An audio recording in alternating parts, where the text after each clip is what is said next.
Hello नमस्कार and welcome back to your own YouTube channel philo math PM. कहते हैं बेटा कि कहीं तक पहुंचने के लिए कहीं से निकलना जरूरी होता है। ये बात आप सबको पता है, ये बात आप सबको बहुत अच्छे से पता है। इवन या इसी चीज को मैं दूसरे तरीके से बोलूं कि in order to reach your target zone you have to come out of your comfort zone. अगर आपको अपने टारगेट तक पहुंचना है, अपने लक्ष्य की प्राप्ति करनी है, तो आपको अपने कंफर्ट जोन से बाहर निकलना पड़ता है।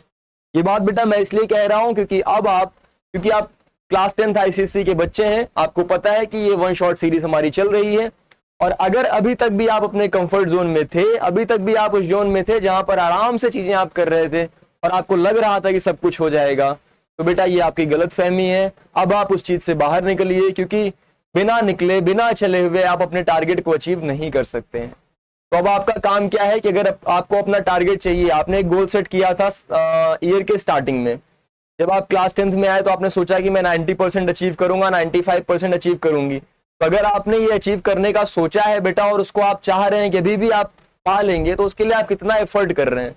ये टाइम है जहां पर आप अपने आप को एनालाइज करें कि आपने कितना वर्क किया है और कितना अभी करने की जरूरत है, क्योंकि अब दोबारा मौका आपको नहीं मिलेगा क्लास 10th में दोबारा से अच्छा वर्क करने का।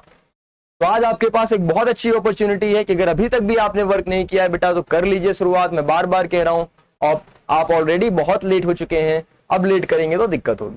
जो बच्चे पहले से पढ़ रहे हैं वो बच्चे के पास ये लास्ट मौका है जब अपनी तैयारियों को, अपनी जो भी प्रिपरेशंस हैं उसको और एनहांस कर लें और उसको और अच्छे से क्या कर लें, कंप्लीट करें, ताकि जो फाइनल गोल है वहां तक आप पहुंच सके, रीच करें। ठीक है बेटा, चलिए तो बिना देरी किए हुए क्लास को स्टार्ट करते हैं। आज आपके सामने जो टॉपिक दिख रहा है बच्चे, वो है matrices.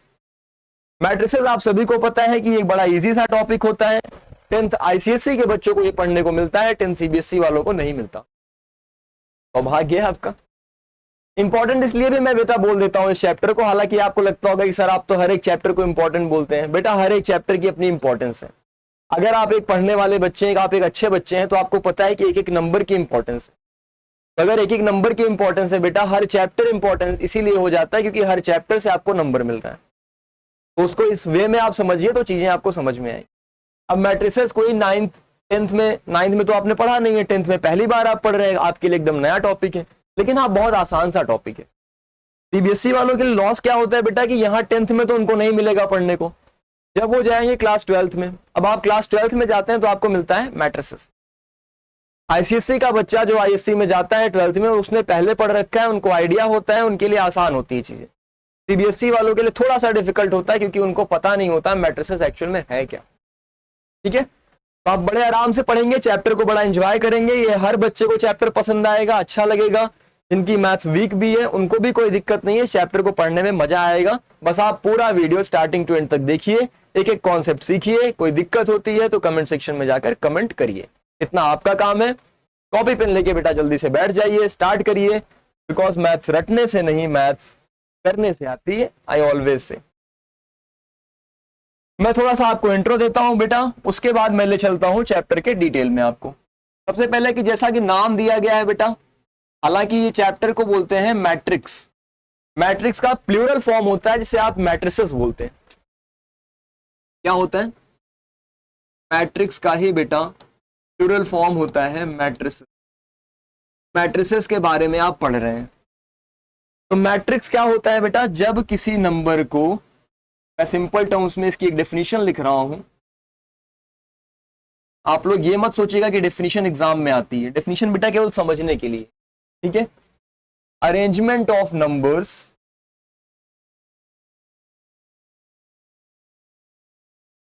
In the form of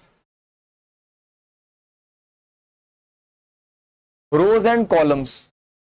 कोई बच्चा कंप्यूटर का है, उसने कंप्यूटर लिया हुआ है, तो उसको थोड़ा सा रोज और कॉलम्स के बारे में पहले से पता होता है। हालांकि पता बाकी लोगों को भी होगा, बट कंप्यूटर वालों को थोड़ा ज्यादा अच्छे से पता होता है। अरेंजमेंट ऑफ नंबर्स, या नंबर्स मैं ना लिख के यहां पर एक ज्यादा अप्रोप्रिएट वर्ड बेटा लिख दूंगा, एलिमेंट्स। चाहे तो आप इसी को नंबर्स लिख लो, चाहे तो आप एलिमेंट्स लिख लो। अब इस एलिमेंट कहां से आया सर? ये जो नंबर्स होते हैं, कभी कभी सिंबल्स होते हैं बेटा, कभी कभी क्या दे दिए जाते हैं? सिंबल्स दे दिए जाते हैं, तो कोई भी चीज इनमें से हो उन्हीं को आप एलिमेंट बोल देते हो। अरेंजमेंट ऑफ एलिमेंट्स और numbers in the form of rose and columns with in square bracket. कहां पर बेटा? एक स्क्वायर ब्रैकेट के अंदर। अब कैसे होता है स्क्वायर ब्रैकेट, कैसे लिखते हैं, इसके बारे में कैसे रिप्रेजेंट करते हैं, वो चीजें मैं आपको समझा रहा हूं, आराम से ध्यान से समझिएगा।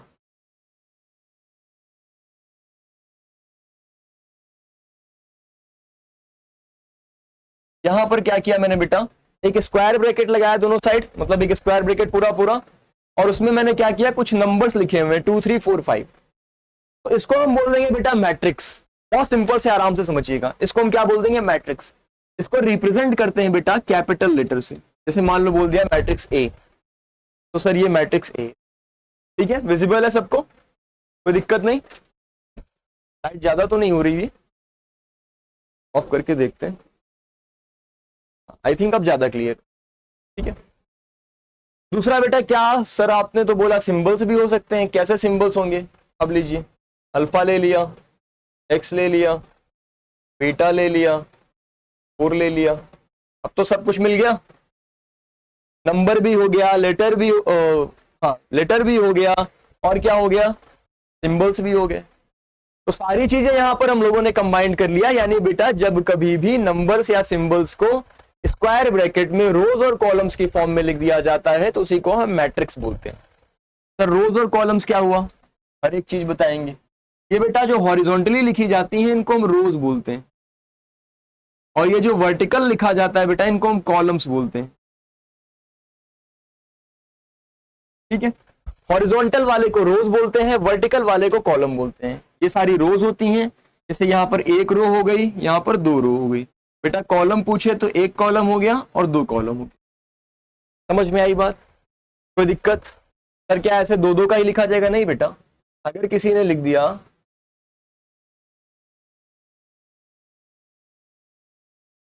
ये भी बेटा एक मैट्रिक्स, समझ रहे हैं? तो जब कभी भी रोज और कॉलम्स में क्या एक भी आ सकता है, एक भी आ सकता है,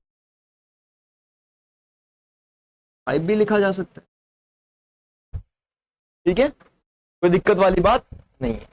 तो रोज और कॉलम्स इस तरीके से लिखे जाते हैं। सर यहाँ पर कितनी रो है? 1 रो है। कॉलम कितना है? 1 ही कॉलम है।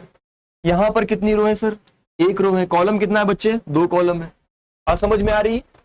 तो हम लोगों ने बहुत सिंपल सा, बहुत बेसिक सी बात पढ़ी कि सर जब कभी भी नंबर्स को या सिंबल्स को एक स्क्वायर ब्रैकेट के अंदर रोज और कॉलम्स की फॉर्म में लिखा जाता है तो उसी को हम मैट्रिक्स नाम दे देते हैं। सर मैट्रिक्स को हमेशा कैपिटल लेटर से रिप्रेजेंट करते हैं, हमेशा कैपिटल लेटर से रिप्रेजेंट किया जाएगा। ABCD कुछ भी आप लिख के रिप्रेजेंट कर सकते हैं, ठीक है। इतनी चीजों में कोई प्रॉब्लम आई थिंक अब आपको नहीं होनी चाहिए, ठीक।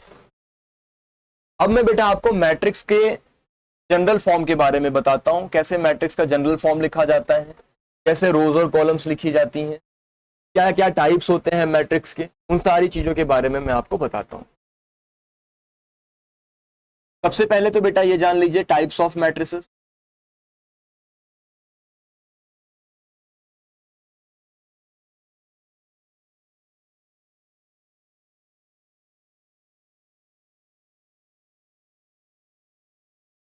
टाइप्स ऑफ मैट्रिसेस में जानेंगे बेटा, सबसे पहला हम लोग जानेंगे रो मैट्रिक्स के बारे में।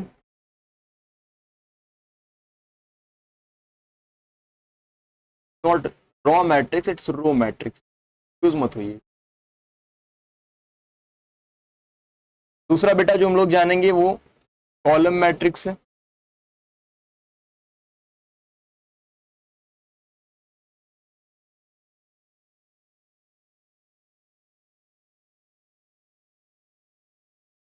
तीसरा टर्म हम लोग जान लेते हैं बेटा रेक्टेंगुलर मैट्रिक्स। हर एक मैट्रिक्स के बारे में आपको डिटेल में समझाऊंगा, आप बिल्कुल टेंशन मत लीजिए, आपको पूरा टॉपिक क्लियर होगा, बस आप ध्यान से क्लास को देखते रहिए। बेटा सबसे पहले जब मैं रो मैट्रिक्स की बात करता हूं तो जब किसी मैट्रिक्स में केवल और केवल एक रो, कितनी रो हो? 1 रो हो, बेटा उस मैट्रिक्स को हम लोग बोलते हैं रो मैट्रिक्स। क्या मैंने बोला कि कोई भी मैट्रिक्स जिसमें केवल एक रो हो उस मैट्रिक्स को बेटा रो मैट्रिक्स बोला जाता है। सर तो फिर कॉलम मैट्रिक्स में एक कॉलम होना चाहिए। एग्जैक्टली कितने कॉलम होने चाहिए बेटा? एक कॉलम होना चाहिए। सब नाम से ही रिलेटेड है। अगर आप रेक्टेंगुलर मैट्रिक्स में आ जाएंगे बच्चे तो इसमें क्या होता है, एक रेक्टेंगल जैसा शेप बनना चाहिए। रेक्टेंगल जैसा शेप बनने का मेरा मतलब है कि नंबर ऑफ रोज और नंबर ऑफ कॉलम्स अलग अलग होने चाहिए, कम ज्यादा होने चाहिए। ये जरूरी नहीं था इसी तरीके से लिखा जाए, इसको आप बेटा इस तरीके से भी लिख सकते थे।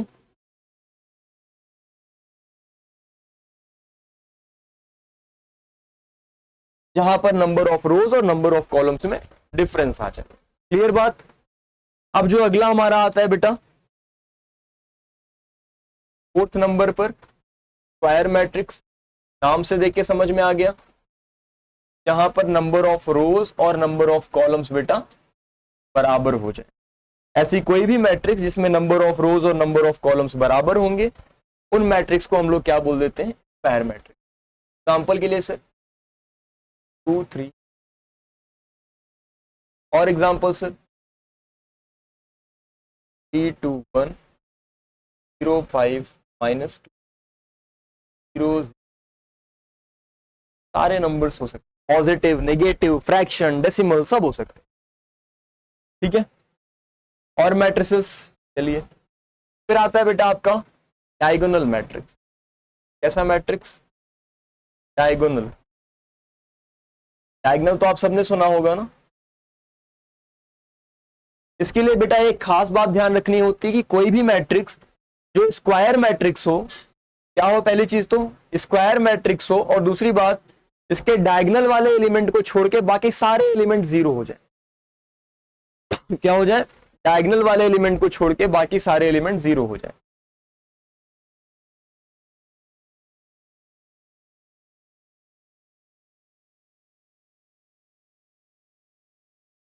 तो यहां पर आप ध्यान से देखेंगे डायगोनल वाले एलिमेंट इन्हीं को बोला जाता है। डायगोनल तो ऐसे ही बनता है ना। आप ध्यान रखिएगा, आप लेफ्ट साइड से ही डायगोनल को देखेंगे, राइट साइड से डायगोनल को नहीं देखा जाता बेटा। रूल ऐसा ही कहता है कि आप लेफ्ट साइड से ही डायगोनल को देखेंगे। तो अगर लेफ्ट साइड से चलते वक्त डायगोनल जो है वो आपका इसमें एलिमेंट है उसके अलावा सारे जीरो हो गए तो बेटा ये डायगोनल मैट्रिक्स बोला जाता है। क्लियर बात? टॉपिक्स क्लियर हो रहे हैं आप सभी को? एकदम आराम से बैठिएगा, कोई दिक्कत वाली बात नहीं है। हर एक चीज आपको समझ में आएगी बहुत बहुत ही इजीली। जो हमारी 6th मैट्रिक्स आ गई बेटा वो आइडेंटिटी मैट्रिक्स आती है।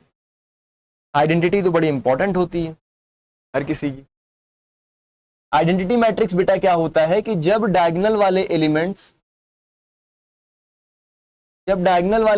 1 हो जाएं, मतलब आइडेंटिटी मैट्रिक्स के लिए एक खास बात होती है कि ये डायगोनल मैट्रिक्स होनी चाहिए लेकिन डायगोनल वाला एलिमेंट 1 होना चाहिए। क्या होनी चाहिए? डायगोनल मैट्रिक्स होनी चाहिए लेकिन सर डायगोनल वाला एलिमेंट 1 होना चाहिए।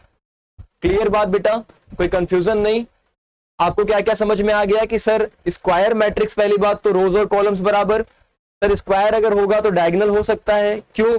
डायगोनल कब होगा? जब सारे एलिमेंट जीरो हो जाए डायगोनल वाले को छोड़ के। अब सर अगर डायगोनल हुआ और डायगोनल वाले एलिमेंट 1 1 आ गए तो क्या बोलेंगे? तो बेटा उनको आइडेंटिटी मैट्रिक्स। ठीक। अरे अभी मत भागिए, अभी तो और भी हैं। अब एक हमारा आ जाएगा बेटा 7th मैट्रिक्स पे आ जाए हम लोग, तो जीरो मैट्रिक्स, या इसी को बेटा नल मैट्रिक्स भी बोला जाता है। जीरो या फिर नल मैट्रिक्स बोल। कट तो नहीं रहा है ना? चलिए उसका ज्यादा नहीं लिखेंगे उधर। जीरो मैट्रिक्स में क्या करते हैं बेटा हम लोग?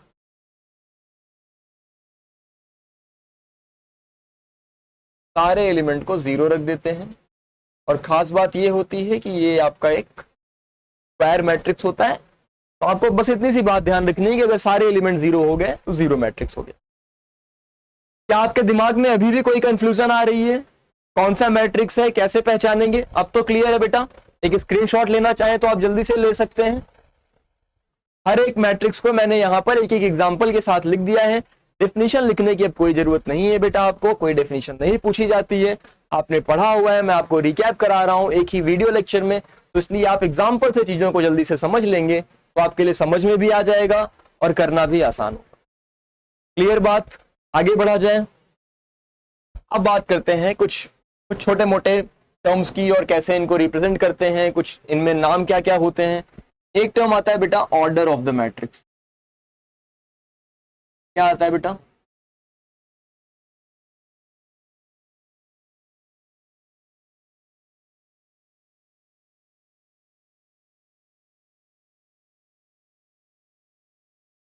Order of the matrix.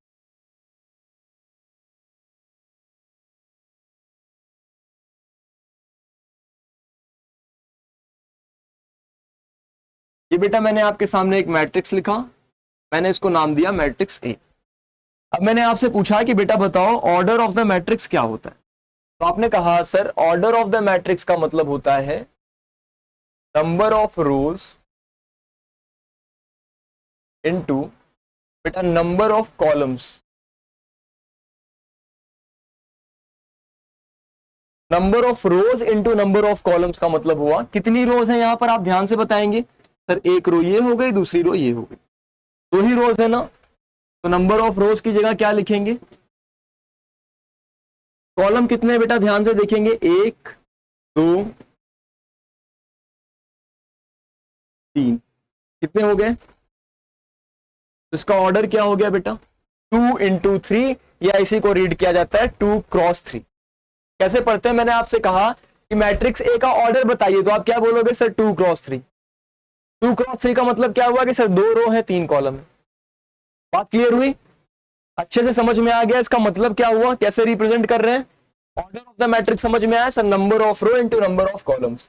इसको बेटा आप लोग ऐसे भी ध्यान रख सकते हैं, रो इंटू कॉलम।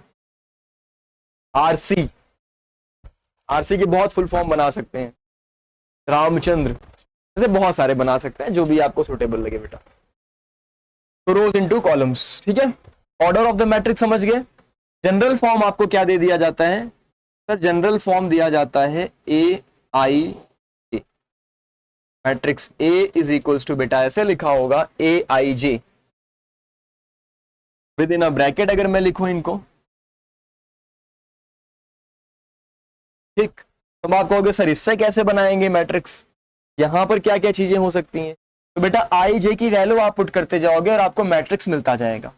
आई जे की वैल्यू पुट करने का मतलब बेटा जो पहली मैट्रिक्स होती है, जो पहली वाली मैट्रिक्स होती है, मतलब पहला वाला जो नंबर होता है, ये बेटा फर्स्ट रो फर्स्ट कॉलम बोला जाता है। क्या बोलते हैं? पहली रो में चल रहा है, पहले कॉलम में चल रहा है, तो first row first column.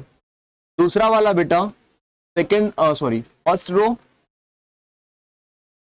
Second column. फिर देखो first row third column, second row first column, second row second column, और सेकेंड रो, क्योंकि ये कॉलम तो तीसरा हो गया ना, ये कॉलम दूसरा हो गया, ये कॉलम पहला हो गया, और रो तो दूसरी चल रही, नीचे वाली, ऊपर वाली पहली चल रही। समझ में आया? तो सर इस तरीके से लिखते हैं, यानी जो जनरल फॉर्म आपने बताया हमें, इस जनरल फॉर्म का अगर हम थोड़ा सा ध्यान दें तो इससे हम चीजों को समझ सकते हैं कि कैसे रिप्रेजेंटेशन किया जाता है। एक्जैक्टली समझ सकते हैं बेटा आप। ये आई क्या दिखाता है यहां पर? आई रो के बारे में दिखाता है।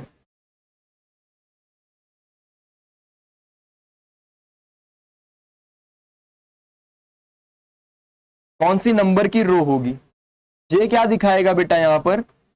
कॉलम के बारे में दिखाएगा कि कौन सा नंबर का कॉलम होगा, ठीक।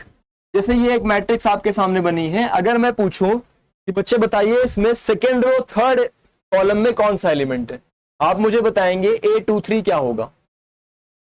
तो सर सेकेंड रो का मतलब ये नीचे वाली, और कॉलम थर्ड है मतलब ये, यानी कि सर 5 आ जाएगा। क्लियर हुई बात? मैंने कहा और एलिमेंट बताओ, मुझे बताओ सेकेंड रो फर्स्ट कॉलम, तो आपने कहा सर सेकेंड रो तो नीचे वाली है, फर्स्ट कॉलम मतलब ये 7 आ गया। मैंने कहा अब बताओ फर्स्ट रो थर्ड कॉलम क्या होगा? क्या बताना है बेटा आपको? फर्स्ट रो और थर्ड कॉलम के बारे में बताना। तो आप कहोगे सर फर्स्ट रो तो ये ऊपर वाली हो गई, थर्ड कॉलम यहां आ गया, मतलब सर -2। अब आई थिंक आप समझ गए हैं कि कैसे रोज और कॉलम्स को देखा जाता है, कैसे उनको चेक किया जाता है, और कैसे एलिमेंट के बारे में आप डिटेल में समझा सकते हैं। ये बेटा जनरल फॉर्म होता है। ठीक है, number of rose, number of column समझ गए, ऑर्डर ऑफ द मैट्रिक्स समझ गए, क्लियर हुई इतनी बात। एक छोटा सा क्वेश्चन मैं आपके सामने पर ले आता हूं।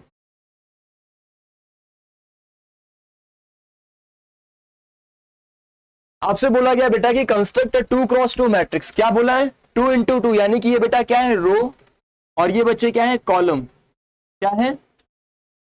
कॉलम। तो आपको 2x2 की मैट्रिक्स बनानी है। बहुत सिंपल सी बात है। पहला क्या लेके चलना है सर? पहला हमें बोला गया है A I J is equals to 2i minus, यही बोला गया बेटा, कोई दिक्कत नहीं। अब इस पे कैसे बनाएंगे सर? 2 इंटू 2 का बोला गया है ना। मैं एक सिंपल सा मैट्रिक्स आपको बना के दिखा रहा हूं बेटा। ये 1 1 होता है, ये फर्स्ट रो सेकंड कॉलम हो गया, ये बेटा सेकंड रो फर्स्ट कॉलम हो गया, ये सेकंड रो सेकंड कॉलम हो गया। ऐसी मैट्रिक्स बननी चाहिए। जी सर। अब यहां पर मैंने क्या कहा था? नंबर ऑफ रो और कॉलम दिखाता है, आई क्या दिखाएगा बेटा?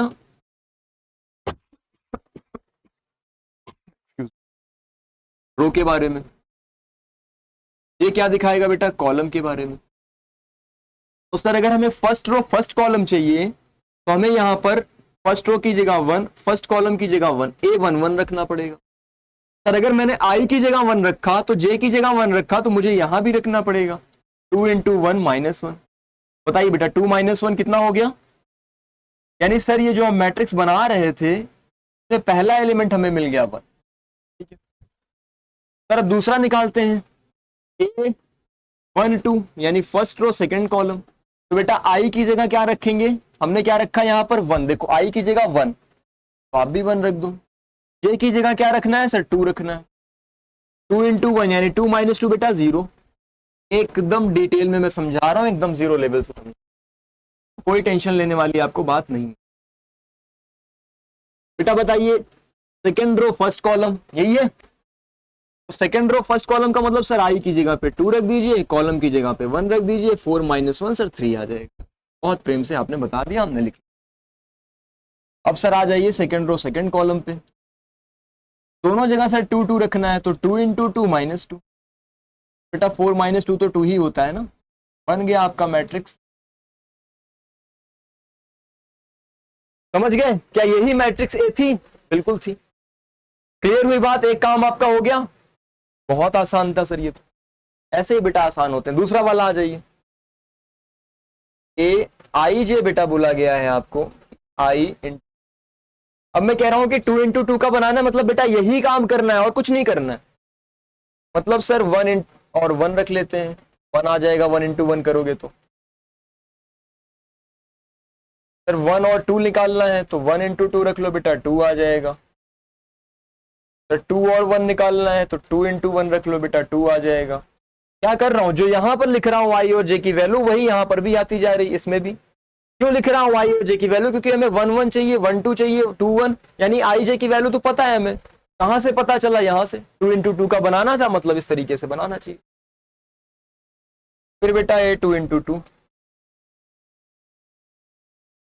आ गया सर। सर यहां पर जो मैट्रिक्स मान लेते हैं कि बी बनी है, वो मैट्रिक्स में कैसे लिखेंगे हम? पहला 2, आगे बात समझ में? कोई दिक्कत तो नहीं बेटा आपको? एकदम क्लियर हो रहा है कॉन्सेप्ट? अब आपको आई थिंक कॉन्सेप्ट क्लियर हो गया है। तो अब हम लोग चलेंगे थोड़ा सा इनकी प्रॉपर्टीज के बारे में समझने। प्रॉपर्टीज का मतलब एडिशन और सब्ट्रैक्शन के बारे में समझ।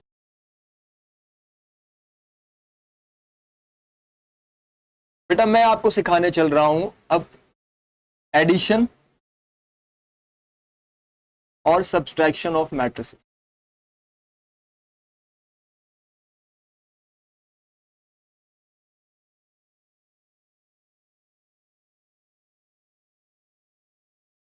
एडिशन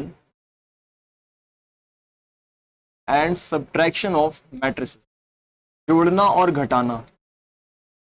एडिशन और सब्ट्रैक्शन तो आता है ना, हम केवल मैट्रिसेस में अलग सीख रहे हैं। मतलब एडिशन सब्ट्रैक्शन तो आप सबने पढ़ा ही हुआ है, बस वही बेसिक सा कॉन्सेप्ट मैट्रिसेस में कैसे लगाते हैं उस चीज को सीखते हैं। ठीक है ना? Interesting chapter. स्टार्टिंग से बोल रहा था। देखो बेटा, दो मैट्रिक्स आपको दे दी गई। अच्छा, सबसे पहले एक जो कंडीशन ध्यान में रखनी होगी, मैं बना देता हूँ फिर समझ। सर यहाँ पर 2 2 दे दिया गया, यहाँ पर 3, यहाँ पर 0। सर एक मैट्रिक्स मेरे सामने लिखी गई B 5 0 और 3। आपने तो माइनस वाला नंबर नहीं लिखा, भेदभाव क्यों कर रहे हैं? ले बेटा, लिख दिया -3। अब खुश। अब सर इनको क्या करें, कैसे ऐड करेंगे? ऐसे कई सारी कंफ्यूजन आपके दिमाग में चलती रहती हैं। तो समझिए बच्चे, अगर आपको एडिशन और सब्ट्रैक्शन करना है तो सबसे पहली चीज आपको ध्यान रखना होगा कि मैट्रिसेस सेम ऑर्डर की होनी चाहिए। It is possible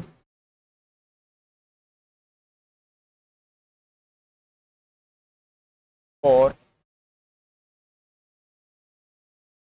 matrices of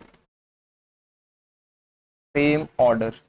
same order से मेरा मतलब क्या है बेटा, कि सेम ऑर्डर ऑफ मैग्नीट्यूड, यानी कि नंबर ऑफ रोज और नंबर ऑफ कॉलम्स। हम लोगों ने ऑर्डर ऑफ मैग्नीट्यूड के बारे में क्या देखा था सर? आरसी देखा था, रो इनटू कॉलम, यही देखा था। यहां पर बेटा बताओ, अब आप पहले वाले जो मैट्रिक्स आपको दी गई है, एक सिंपल सा टर्म आप मुझे बताइएगा कि पहली वाली मैट्रिक्स में कितने रो और कितने कॉलम है। तो इसका ऑर्डर अगर कोई हमसे पूछेगा तो हम बड़े आराम से बताएंगे कि 2 इंटू। बी का कोई पूछेगा तो बेटा क्या बताओगे? 2 इंटू 2। तो आराम से कर लेंगे। सर क्या जरूरी है कि रो और कॉलम एक ही मैट्रिक्स का जो है वो सेम सेम रहे? नहीं बेटा, अगर कभी ऐसे मैट्रिक्स दे दी जाए 2 इंटू 3 और 2 इंटू 3, तब भी आप कर सकते हो।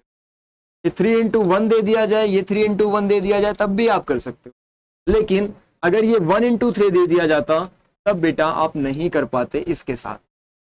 बात समझे? हाँ, अगर 1 इंटू 3 और 1 इंटू 3 दूसरा भी है, तब तो कोई दिक्कत नहीं है, इन दोनों का चलेगा। ठीक है, अब आ जाते हैं सर, अगर इनको ऐड करना हो तो कैसे करेंगे, और सब्ट्रैक्शन करना हो तो क्या लॉजिक हम लोग लगाएंगे। बेटा अगर कभी a प्लस बी करने को बोल दिया जाए, सबसे पहला काम होता है इन मैट्रिसेस को आप एज इट इज लिख लीजिए। 2 2 3 0, प्लस बोला है तो बीच में प्लस का सिंबल लगा दीजिए। 5 0 -3। ठीक, आप क्या करेंगे सर? 2 और 5 को ऐड कर लेंगे 7, 2 और 0 को, मतलब करस्पॉन्डिंग एलिमेंट्स ऐड करेंगे बेटा। कौन से एलिमेंट्स ऐड करेंगे? करस्पॉन्डिंग एलिमेंट्स ऐड करेंगे, यानी कि बेटा अगर यहां से 2 लोगे आप तो यहां से 5 लेना पड़ेगा, यहां से ये 2 लोगे तो यहां से 0 लेना पड़ेगा, ये वाला 3 लेंगे तो इधर से 4, और ये वाला 0 लेंगे तो यहां से 3 लेना पड़ेगा। समझ गए आप लोग? अब क्लियर है? आ जाइए। 2 और 5 7, बेटा ये 2 तो 0 कितना हो गया? 2 हो गया। 3 और 4 ऐड किया बेटा 7, 0 में से -3 आया सर, कितना हुआ? -3, क्योंकि 3 के साथ माइनस लगा हुआ। आ गया बेटा a प्लस। सर अगर हमसे a माइनस भी बोला जाता तो कुछ दिक्कत नहीं है, सेम टू सेम क्राइटेरिया है, बस बीच में माइनस का साइन लगा देते। 0, बस बीच में क्या कर लेते बेटा? माइनस का साइन लगा देते, तो कोई ऐसा सच दिक्कत आपको नहीं आएगी। देखिए 2 में से -5 करेंगे तो बेटा कितना आएगा? -3। 2 में से -0 कर दिया तो क्या आ गया? 0। 3 में से 4 को माइनस किया तो -1, और बेटा 0 माइनस माइनस यानी कि प्लस हो गया, 0 + 3 आ गया बेटा। क्लियर? आपके समझ में आ गया कि सर एडिशन कैसे करते हैं, सब्ट्रैक्शन कैसे करते हैं? एक्सक्यूज मी, इतनी बात क्लियर हुई। अब जो अगली चीज जाननी है बेटा, वो multiplication bye a scalar. Multiplication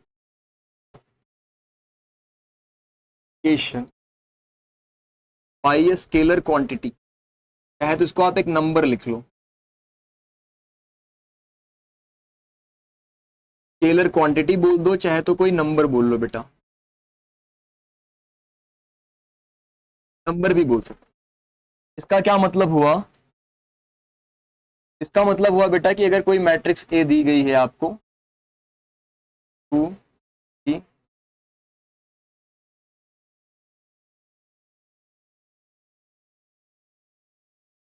और मैंने बोला बेटा कि मुझे 3 ये निकाल के बताइए, तो आप क्या करोगे, 3 से सारे एलिमेंट में मल्टीप्लाई कर दोगे। 3 2 ज़ा 6, 3 3 ज़ा 9, 3 1 ज़ा 3, 3 0 ज़ा। तो कभी नंबर से बोला जाए, कोई भी एक मैट्रिक्स दी गई है ए बी सी डी, अब उसमें बोला जाए कि 9A निकालो, 4A निकालो, तो हर एक नंबर का उस नंबर से मल्टीप्लाई करके हम मैट्रिक्स लिखेंगे। 9A लिखा होता तो 9 से सबको मल्टीप्लाई कर देते, यहां 1/4A लिखा होता तो 1/4 से सबको मल्टीप्लाई करते। समझ गए? छोटे छोटे से टॉपिक्स हैं, समझते चलिए, आगे बढ़ते चलिए। दूसरी बात आपको क्या जानने होती है, इक्वल मैट्रिसेस के बारे में। इक्वल मैट्रिसेस, बेटा दो मैट्रिसेस इक्वल कब कही जाएंगी, जब IFF का मतलब इफ एंड ओनली इफ, मत सोचना कि सर गलती करके, शॉर्ट फॉर्म होता है बाय बेटा इफ एंड ओनली इफ का। If and only if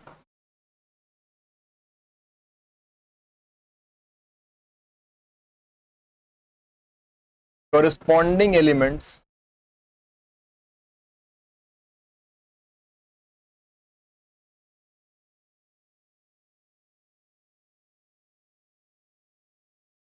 and the order of both matrices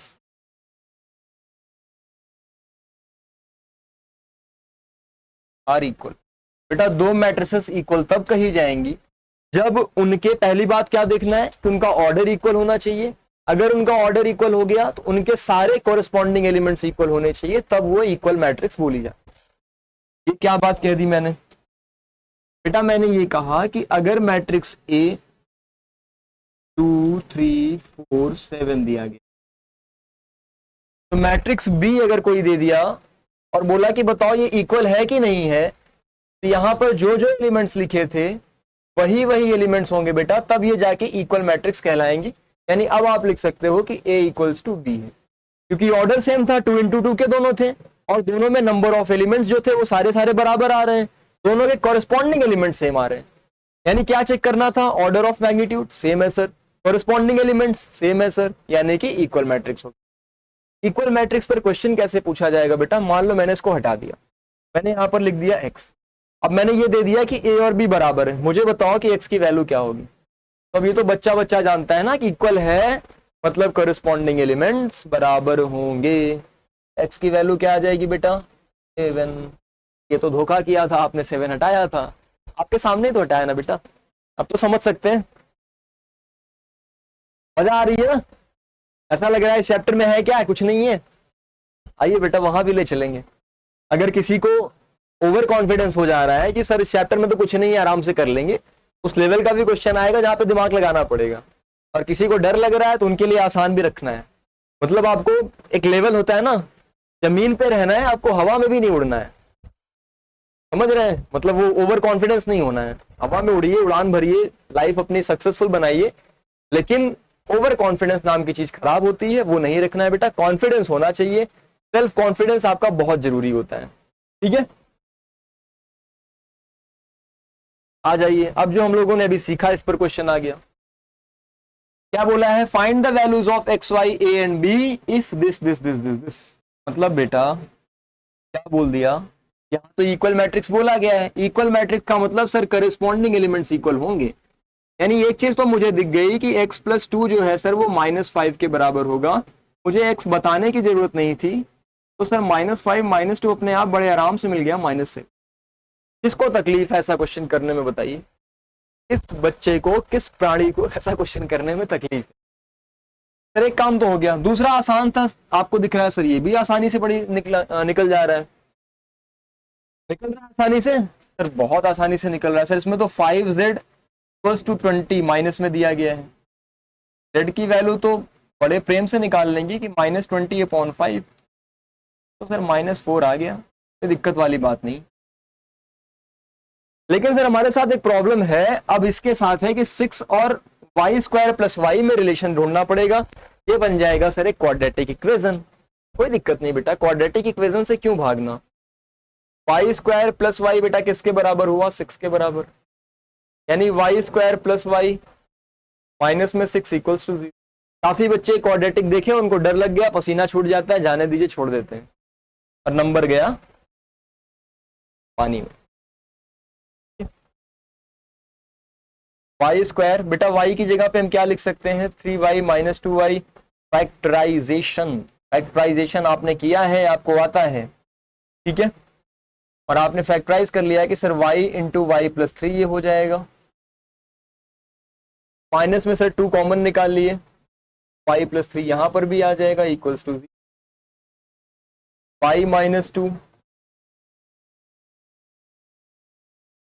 दूसरे ब्रैकेट में बेटा y प्लस 3 इक्वल्स टू 0। तो y की यहां से बच्चे आपको दो वैल्यू मिल जाएंगी, एक 2 एक माइनस 3। सर कौन सी लेंगे, दोनों लेंगे, इनसे तो हमारा कोई रिश्ता है नहीं कि 2 वाले से है 3 वाले से नहीं है ना, तो दोनों लेंगे भाई, क्यों पक्षपात करेंगे हम लोग, तो दोनों ही वैल्यूज को लेके चलेंगे, दोनों ही आंसर में लिखेंगे। यानी सर आंसर हमारा x की वैल्यू ये थी, y की वैल्यू ये थी और z की वैल्यू, इसमें फालतू में भी दिया, इसका कोई जरूरत नहीं। और देखिए 3 3 बराबर है, यानी सब कुछ, सारा कार्य संपन्न हुआ, अच्छे से हुआ। अब आप लोग अगले क्वेश्चन की तरफ बढ़ सकते हैं। हाँ, मैथ्स रहे, ट्रिग्नोमेट्री ना आए तो मजा ही नहीं आता है, बिना ट्रिग्नोमेट्री के मैथ्स में मजा कहाँ है ना। जैसे आपकी जिंदगी में आप किसी और के लिए डायलॉग बोलते हैं कि तुम्हारे बिना जिंदगी में मजा कहाँ है, मैथ्स में ट्रिग्नोमेट्री के बिना मजा कहाँ है बेटा, ठीक है। चलिए, ट्रिग्नोमेट्री देख के घबराने की जरूरत नहीं होती, सिंप्लीफाई करने को बोला है बेटा, एडिशन है, सिंप्लीफाई करना है, ऐड करना है, कोई दिक्कत वाली बात नहीं। मैं आपसे केवल एक आइडेंटिटी की गुजारिश करूंगा कि अगर आपको किसी बच्चे को ये नहीं याद है, हालांकि मैंने ट्रिग्नोमेट्री का वीडियो अपलोड किया हुआ है, ट्रिग्नोमेट्री की क्लास आपको दे दी है, वहां से आप पढ़ेंगे तो आपको ये सारी आइडेंटिटी याद रहेगी। अगर किसी बच्चे को नहीं याद है तो बेटा एक आइडेंटिटी अपने दिमाग में बैठा लीजिए, साइन स्क्वायर है प्लस कॉस स्क्वायर है होता है 1। इससे ज्यादा मैं इस क्वेश्चन में आपसे कुछ नहीं गुजारिश करूंगा याद करने की, ठीक है। देखिए साइन को मल्टीप्लाई करेंगे बेटा, मैंने क्या बताया था कि बाहर कोई एलिमेंट का मल्टीप्लीकेशन करेंगे तो हर एक एलिमेंट के साथ करेंगे, ठीक है। ये मान लो पिताजी हैं, इनके 4 बेटे हैं, ठीक है, तो अगर पिताजी कोई सामान बांटेंगे तो हर एक में बांटेंगे ना बेटा, इक्वली बांटेंगे ना। तो वैसा ही पिताजी एक सामान लेके आया और चारों में बांटना है तो चारों को दे देंगे, ठीक है, चारों को वही सुविधा मिलनी चाहिए तो दे रहे हैं। तो बेटा sine a into sine a, अब मैंने आपको बताया है कभी भी sine a into sine a equals to, बेटा अगर आपने लिख दिया कि सर ये साइन ए का स्क्वायर होता है तो आप बहुत बड़े वाले बुड़बक हो गए, क्या हो गए। अगर बेटा किसी ने लिख दिया कि सर ये साइन स्क्वायर ए स्क्वायर होता है तो आप उससे भी बड़े वाले हो गए। मतलब सर होता क्या है फिर बेटा, ये होता है साइन स्क्वायर ए, रेशियो पर स्क्वायर नहीं, मतलब सॉरी रेशियोज पर ही स्क्वायर लगता है, एंगल्स का स्क्वायर नहीं होता है। ए यहां पर एंगल है और ए का स्क्वायर नहीं होगा। तो बेटा साइन ए इंटू साइन ए क्या हुआ सर, साइन स्क्वायर है, sign a into cos A, minus में सर ये तो minus sign A cos A आ जाएगा। अब जबरदस्ती इसमें भी मत मल्टीप्लाई करने लगना कि साइन स्क्वायर या साइन का पावर कॉस ए डाल दो, sign a into cos A sir ये तो प्लस प्लस में है, क्या तकलीफ, क्या तकलीफ है भैया, ऐड करो। साइन ए इंटू साइन ए है क्या हो जाएगा सर, साइन स्क्वायर है, बीच में प्लस लगा दो, क्या करना है। कॉस का कॉस से मल्टीप्लाई सर कॉस स्क्वायर है, बहुत अच्छे, कॉस कॉस है साइन है, हमसे जो क्वेश्चन कह रहा है हम करेंगे, क्यों जबरदस्ती दिमाग लगाएं। माइनस में कॉस है साइन है, बताओ मैंने कुछ एक्स्ट्रा किया हो जो आपको ना पता हो इसमें, अभी तक तो कुछ ऐसा नहीं है ना सर, यहां तक तो क्वेश्चन बड़ा आसान था, तो आगे भी आसान रहेगा। अब क्या करना है बेटा, हमें ऐड करना है। ऐड करने के लिए क्या करते हैं, ऐड करने के लिए क्या किया जाता है सर, साइन स्क्वायर है कॉस स्क्वायर है, कॉरेस्पॉन्डिंग एलिमेंट्स को ऐड किया जाता है, साइन स्क्वायर है प्लस कॉस स्क्वायर है। सर इसका कॉरेस्पॉन्डिंग तो ये है,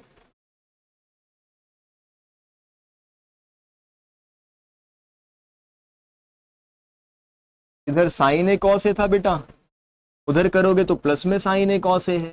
अब आपको दिख रहा होगा कि सर ये तो लिखने की भी जरूरत नहीं थी, ये तो 0 हो जाता, लेकिन आप मानोगे नहीं अगर मैं अपने से लिख दूंगा एक बार में, तो आप कहोगे अरे नहीं सर आपने तो बड़ा शॉर्ट में लिख दिया। बेटा लिख के बताते हैं। इधर क्या है sir, sign A cos A, उधर क्या है माइनस में कॉस ए साइन,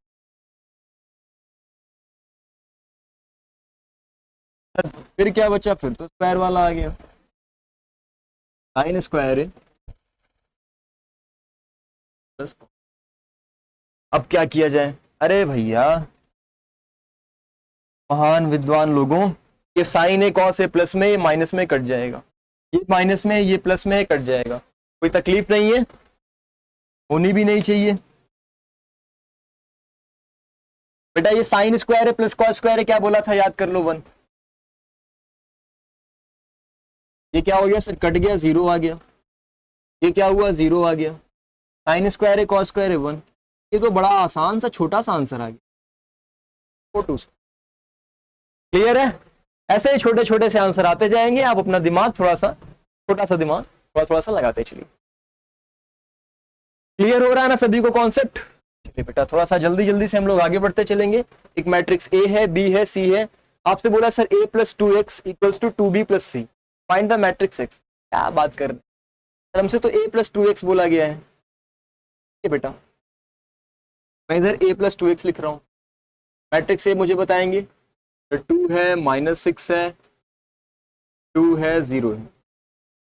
2x की वैल्यू बेटा नहीं पता सर, ये तो कोई बात नहीं, पता तो कहाँ से ले आओगे।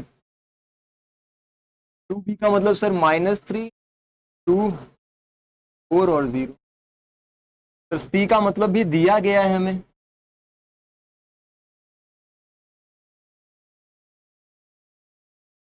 ये हुआ 2 बेटा, -6 हुआ, 2 हुआ, 0 हुआ। तो x नहीं पता, मैं बार बार बोल रहा हूँ, कोई दिक्कत वाली बात नहीं है, इसको ऐड करिए, मल्टीप्लाई करिए, सॉरी, -6, 4 हो जाएगा बेटा, 2 4 ज़ा 8 और 2 0 ज़ा, कोई ऐसा तो महान नहीं है कि 2 इंटू 0 2 कर दे। 0 वो है ना जो कहता है हमसे टकराओगे तो 0 0 हो जाओगे, +4 0 तो ठीक। -6 + 4 कितना हो जाएगा बेटा, माइनस में 4 + 0 4, 8 + 0 8, 0 + 2। सर यहाँ पर 2x के साथ क्या करें इसको लेके, तो बेटा इसको उठा के उधर शिफ्टिंग कर दो, ये इधर प्लस में था उधर माइनस में हो जाए। ध्यान रखना है ऐसा प्लस माइनस में होता है, मल्टीप्लिकेशन और डिवीजन में नहीं होता है, मत करना ये गलती। अभी सिखाया नहीं मल्टीप्लिकेशन, आऊंगा।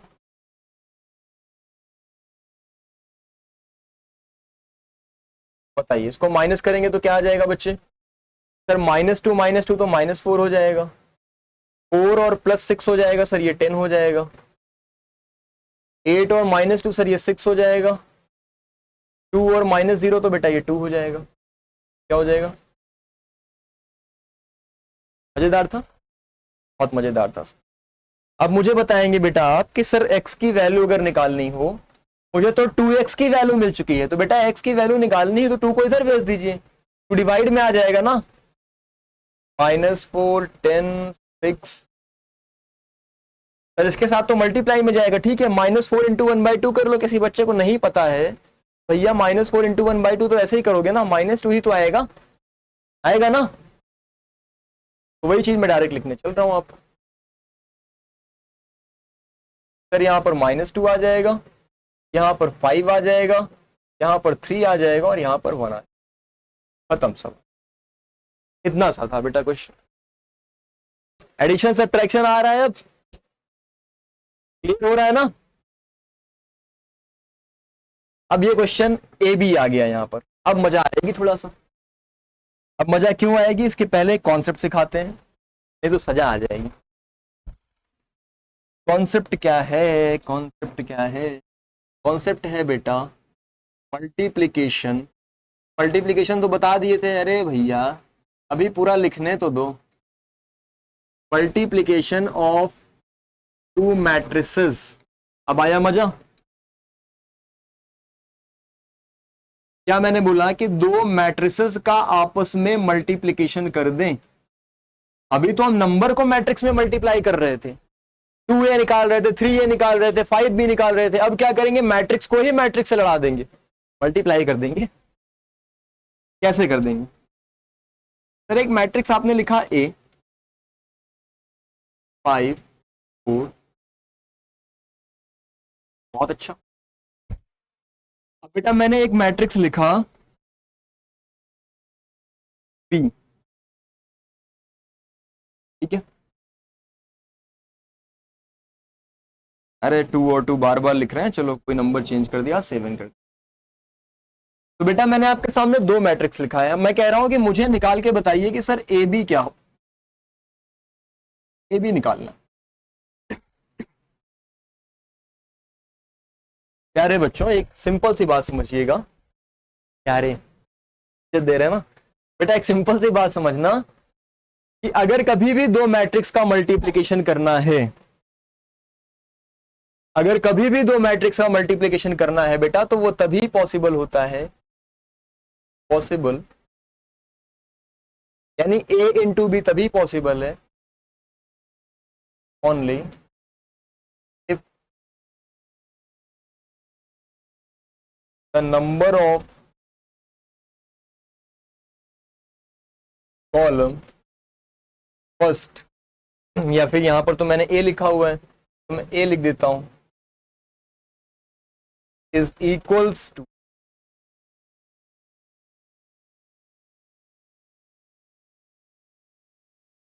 number of columns, sorry, number of rows in, sir ये क्या है? तो बुकिश लैंग्वेज, फॉर्मेलिटी करनी पड़ती, क्या करें, समझ में तो नहीं आएगा, पता है, कोई दिक्कत नहीं बेटा, ये एक फॉर्मेलिटी मात्र थी, आपको समझाना तो अब तरीका असली है कि बेटा ये क्या लिखा है। अगर मान लो किसी ने बच्चे a का ऑर्डर लिखा m क्रॉस n, तो a का ऑर्डर अगर आपको पता चल गया m क्रॉस n, तो b से क्या सर मल्टीप्लाई कर सकते हैं? हाँ बेटा कर सकते हो, लेकिन एक शर्त पर, मैंने एक कंडीशन डाल दी, a और b का मल्टीप्लिकेशन पॉसिबल तो है, लेकिन ये तभी पॉसिबल है जब जब जब जब जब जब क्या होगा, जब एक मजेदार चीज होगी कि m का जो ऑर्डर है, a का जो ऑर्डर है बेटा, मान लो मैंने माना कि m क्रॉस n, यानी इसमें मैंने क्या बोला कि number of column in a, यानी जितना यहां पर नंबर ऑफ कॉलम कितना n, वही होना चाहिए number of row in b, यानी सर यहां पर n होना चाहिए। क्या कोई कॉलम के बारे में भी b के बोला गया? कुछ नहीं बोला गया सर। तो मैंने क्या कहा कि अगर यहां पर नंबर ऑफ कॉलम्स n था, तो यहां पर नंबर ऑफ रो n होनी चाहिए, तभी आप मल्टीप्लीकेशन कर सकते हैं, अदरवाइज नहीं कर सकते। अच्छा सर ठीक है, तो मतलब हमें क्या क्या चेक करना होता है? हमें बेटा सिंपल से एक चीज चेक करनी होती है, वो ये वाला m और n, ये अगर इक्वल है तो मल्टीप्लिकेशन पॉसिबल है, नहीं इक्वल है डिब्बा गोल, नहीं पॉसिबल।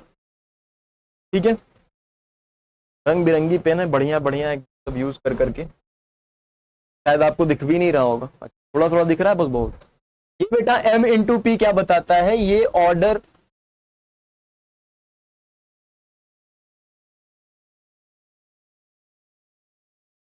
ये बेटा आपको ऑर्डर, अरे रुक जाओ,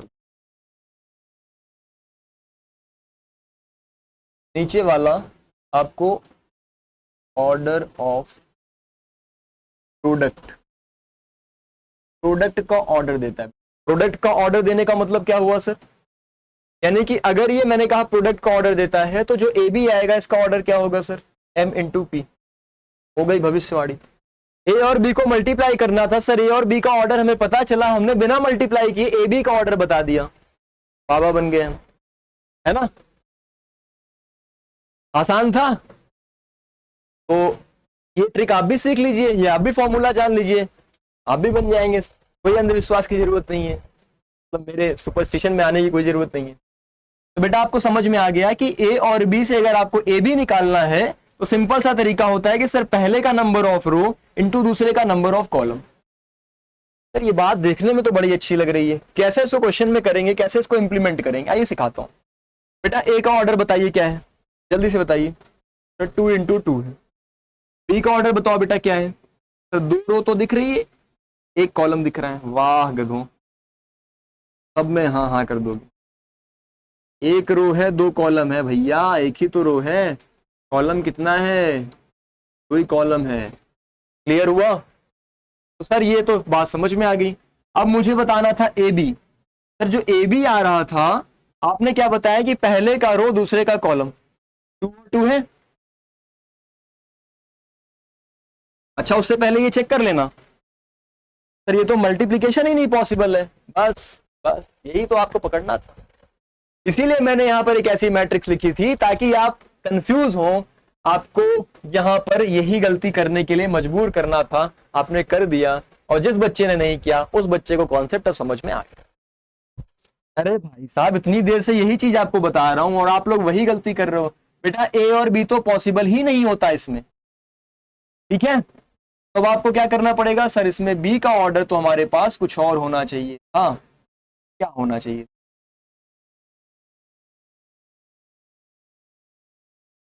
बी की मुंडी उड़ गई यहां से। बी का ऑर्डर अगर मैं बेटा ऐसे लिख दूं 2 7, अब देखना ध्यान से। सर बी का ऑर्डर क्या हो गया, तो इसमें तो दो रो हो गई, एक कॉलम हो गया। अब मुझे बताओ बच्चों कि क्या यहाँ पर दो है, सर है। यहाँ पर दो है, मल्टीप्लीकेशन पॉसिबल है, क्योंकि कब पॉसिबल था, only if the number of columns in a is equal to the number of rows in b. कहते हैं ना कि दूध का जला हुआ छाछ भी फूंक कर पीता है। तो अगर आपने ये गलती एक बार की अभी, जानबूझ के मैंने इसलिए करवाया ताकि आप दोबारा ये गलती कभी ना करो, ठीक है। तो परेशान होने की जरूरत नहीं है, अब ये गलती आपसे नहीं होगी। इस तरह यहां पर इसको चेक किया, सबसे पहला काम 2 2 हो गया, मतलब मल्टीप्लीकेशन पॉसिबल है। सर ऑर्डर क्या आएगा, इसमें 2 है पहले, इसमें 1 है लास्ट में, तो इसका ऑर्डर आ जाएगा 2। बड़ा प्यारा सा कॉन्सेप्ट लिखा। क्या है, possible only if number of columns in a, number of row in b, b बराबर, खत्म काम। Number of column in a यानी 2 और 2 बराबर है, खत्म। ऑर्डर क्या आएगा रिजल्टिंग का, सर ऑर्डर आता है पहले का रो दूसरे का कॉलम, 2 into 1 आ गया। अब सर इसको मल्टीप्लाई कैसे करते हैं, आइए समझाता हूं। एक छोटा सा बेटा मैं कॉन्सेप्ट बगल में आपको पहले समझा देता हूं, फिर ले आता हूं। बेटा अगर कभी भी a इंटू बी करना है, ठीक है, दिखाता हूं।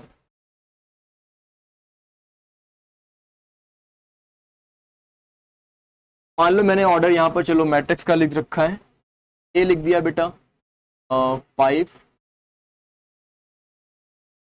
1, और बी क्या लिखा मैंने बेटा, ऐसे लिखेंगे 7 0 ना लेके कुछ और नंबर ले दो ताकि आपको समझ आ जाए।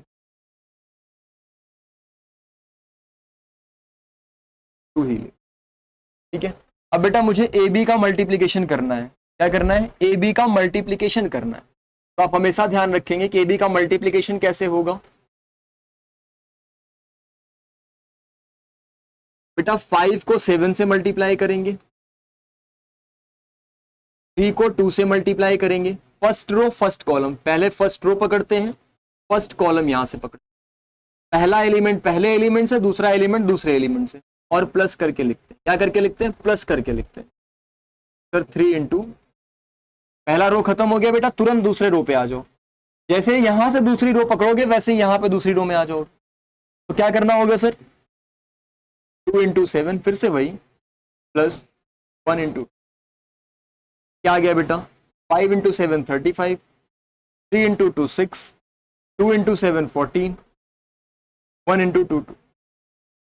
काफी बच्चों के समझ में ये कॉन्सेप्ट आ गया होगा, लेकिन हाँ कुछ बच्चे ऐसे होंगे जिनको अभी भी समझ में नहीं आया है। कोई दिक्कत वाली बात नहीं, कोई परेशान होने की जरूरत नहीं। मैंने कहा ना हर एक प्रॉब्लम यहाँ पर सॉल्व होगी, इस वीडियो में ही सॉल्व होगी। जिनकी समझ में नहीं आया बेटा उनके लिए मैं एक कॉन्सेप्ट यहाँ पर नोट करा रहा हूँ, आप अच्छे से इस कॉन्सेप्ट को नोट करिएगा। मैं एक ऑर्डर स्पेसिफिक लिखा दे रहा हूं, ए बी। बेटा यहां पर दूसरी मैट्रिक्स ले लिया मैंने, क्यू आर ले लिया। अब सर मुझे ए बी निकालना था, तो पॉसिबल तो है बेटा, इसमें कोई दिक्कत ही नहीं, क्योंकि 2 इंटू 2 का है दोनों, तो रो इंटू कॉलम तो सब कुछ ठीक है। सर पहले का ऑर्डर था 2 इंटू 2, दूसरे का ऑर्डर भी था सर 2 इंटू 2, यानी कि 2 2 तो पॉसिबल है। सर रिजल्टिंग भी 2 इंटू 2 ही आ जाएगा, कोई दिक्कत वाली बात। अच्छा ये एक सेकेंड, इस वाले कॉन्सेप्ट में बेटा एक छोटी सी गलती हुई है। 35 में +2 था ना, प्लस का साइन चला गया था। 35 + 6 और बेटा 2 7 14 +2 ये अलग से लिख दिया था। 35 + 6 बेटा 41 होता है, 14 + 2 60।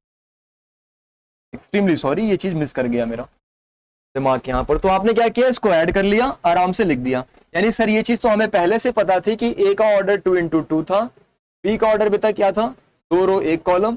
ए बी जो आना चाहिए था सर वो क्या आना चाहिए था, 2 रो 1 कॉलम। देखो बेटा 2 रो आई है, एक ये और 1 कॉलम आया। क्लियर था? अब मैं जो आपको नोट करा रहा था ये नोट करिएगा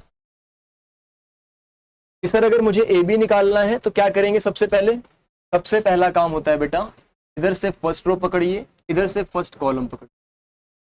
ए को किससे मल्टीप्लाई कर लेंगे बेटा, बी से, प्लस क्या करेंगे बच्चे, सेकेंड एलिमेंट, यानी फर्स्ट रो के सारे एलिमेंट जो है इधर फर्स्ट कॉलम का सारा एलिमेंट खत्म हो जाना चाहिए। इधर से जब आपने फर्स्ट रो पकड़ा तो इधर से फर्स्ट कॉलम पकड़नी है, पहले के, दूसरे से दूसरे का, तीसरे का तीसरे से, ऐसे ही करते हैं। तो सी का आर से खत्म, जैसे ये काम खत्म हुआ छोड़ दिया। अगर कोई और रो है तो उस पर भी चलिए, पहली रो तब तक पकड़े रहेंगे जब तक यहाँ पे सारे कॉलम्स ना खत्म हो जाए। अब गैप करिए, दूसरा कॉलम में आ जाइए, दूसरे कॉलम पे sir A × Q plus T × S, वही काम करना है, T × S।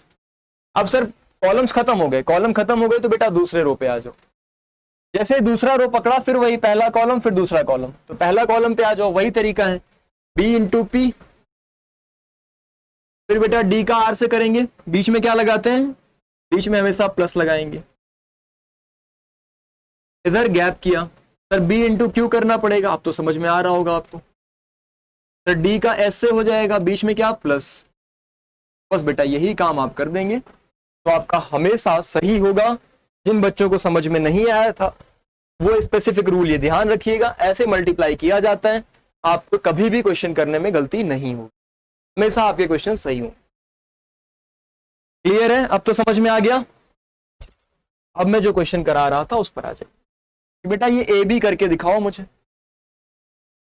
अब आप सब लोग मेरे साथ जल्दी जल्दी से करेंगे, कॉपी पेन अपनी अपनी लेके बैठे हैं आप, तो उसका यूज करिए, जल्दी से इस क्वेश्चन को मेरे साथ सॉल्व करिए और कोशिश करिए कि मुझसे जल्दी आप ये सॉल्व कर लें, क्योंकि मैं समझा के कर रहा हूं बेटा आपको। अपने टीचर से आप स्पीड में कंपटीशन करेंगे तो आपका फायदा होगा। 5 का बेटा 2 से करना होता है, मैं पूरा स्टेप लिख रहा हूं। प्लस बेटा मैंने क्या कहा, पहली रो पकड़े तो पहला कॉलम पकड़ के चलिए, प्लस 4 × से। फिर कॉलम तो खत्म हो गया तो भैया दूसरे रो पे आ जाओ। अब दूसरे रो के साथ वही चीज सर, 3 × 2 प्लस क्या करेंगे बेटा 2 × क्या आ जाएगा बेटा आप बताएंगे सर, 5 × 2 = 10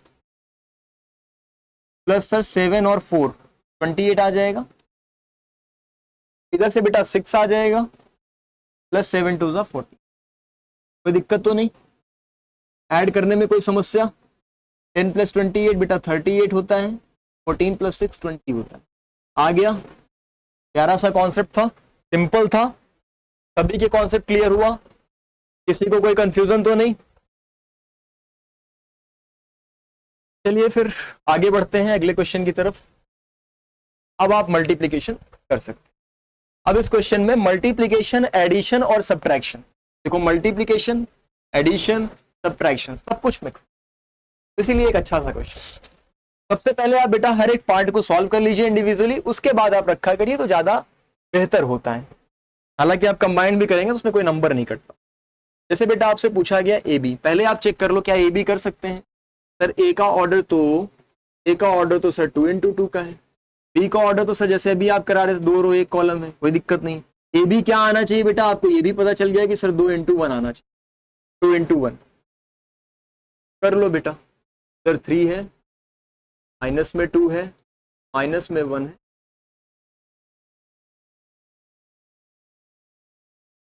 के बगल में जस्ट बी वाला लिखिए। ओवर स्मार्ट बन के स्टेप्स को काट मत दीजिएगा, नहीं तो टीचर और स्मार्ट बन के आपके नंबर काट देंगे। 3 इंटू 6 करेंगे बेटा तो कितना आएगा 18, -2 इंटू 1 करेंगे कितना आएगा बेटा -2, -1 से 6 को करेंगे बेटा -6 और 4 से 1 को करेंगे तो प्लस में। अब ये कैसे किया ये अब आपको सिखा चुका हूं तो अब कोई दिक्कत वाली बात नहीं है।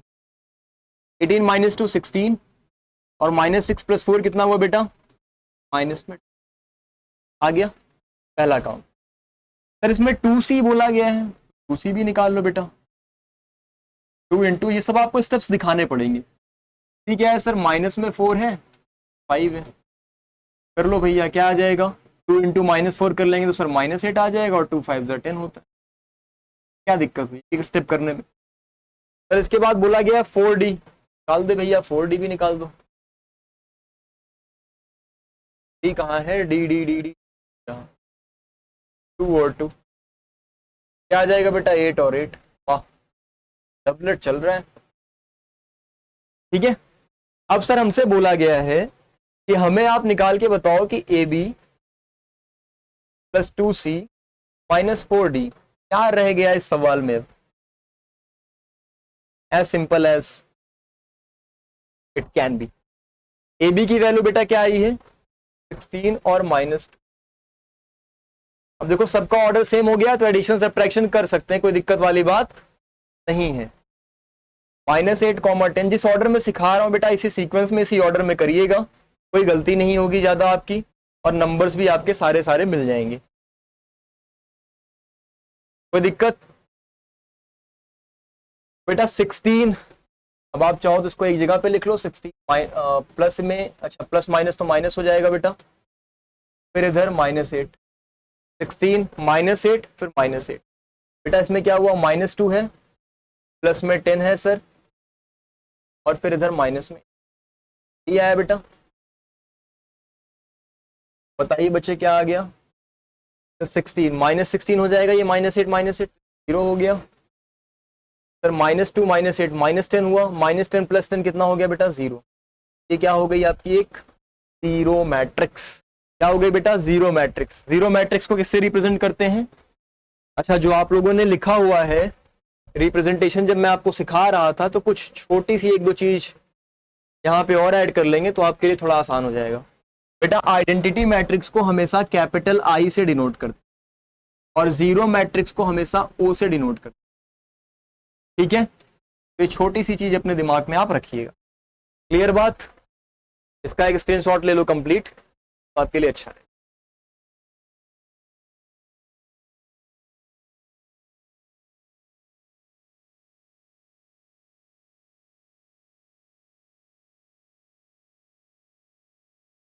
समझिए कॉन्सेप्ट्स। अब मल्टीप्लाई कर लेंगे।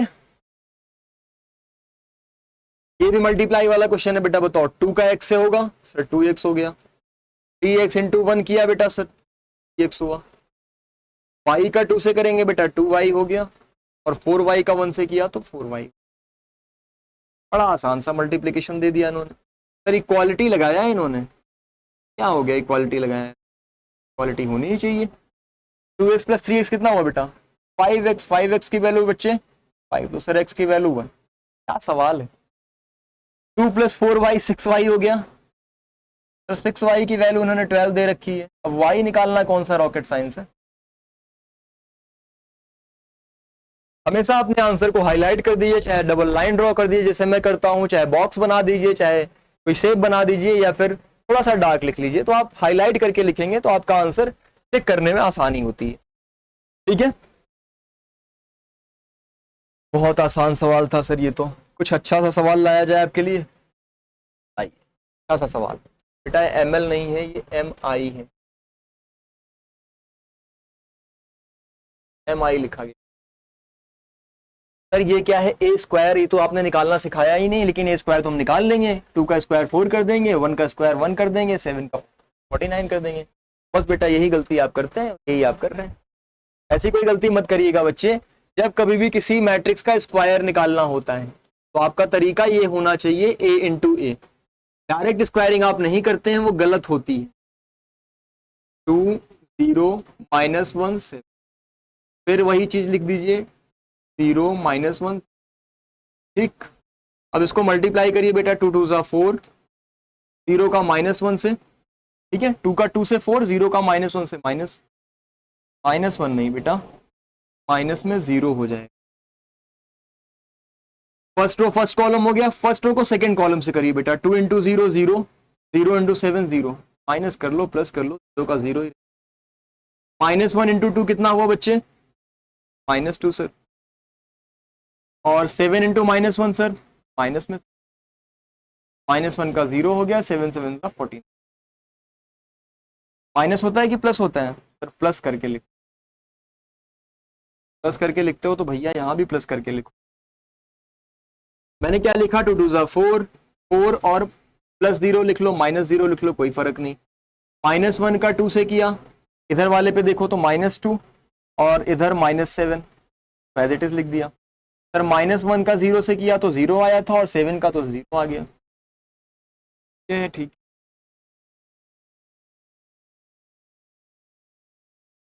सही हुआ है कि फर्स्ट रो को इससे किया, फिर फर्स्ट रो को सेकंड कॉलम से किया, 2 का 0 से, हाँ ठीक है, 2 का 0 0 का, फिर लास्ट वाले में -1 का बेटा 0 से किया, 0 आ गया, और 7 का 7 से किया 14। सर इसको अगर सॉल्व करेंगे तो ये तो 4 आ गया, ये सर 0 आ गया, -2 -7 -9 आ गया, 49, कोई दिक्कत नहीं। हमसे बोला गया 9a प्लस mi के बराबर रखना है और हमें m की वैल्यू निकालनी है। कोई बात नहीं बेटा, आपको क्या रखना था, a स्क्वायर को 9a प्लस mi के बराबर रखना। a स्क्वायर की वैल्यू तो बेटा आप निकाल चुके हैं ना अब आप, और अब आप देख सकते हो अगर आप स्क्वायरिंग डायरेक्ट कर लेते क्या आता, -1 का तो 9 नहीं आता ना, बाकी सबका तो दिख रहा है कि अरे सर आ तो रहा है, जगह पे नहीं। ए स्क्वायर की वैल्यू क्या आ गई बेटा, 4 0 -9 49। एक बार कैलकुलेशन चेक कर लीजिएगा, नंबर बड़ा अजीब सा दे रहा है, 2 0 -1 7 -1 0 0,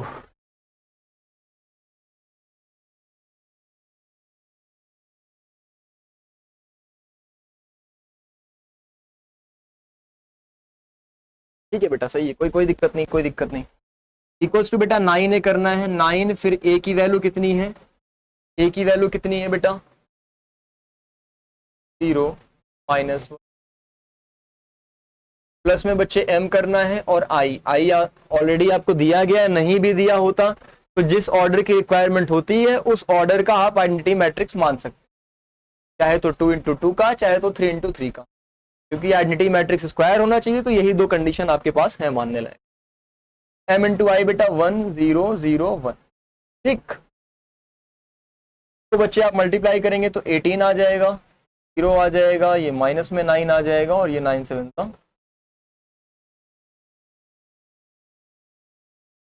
प्लस बच्चे m को अंदर मल्टीप्लाई कर दीजिए तो m 0 0 ये आ गया। सर इधर जो मैट्रिक्स लिखी थी उसको भी एज इट इज लिख देते हैं, 4 0 -9 और 49।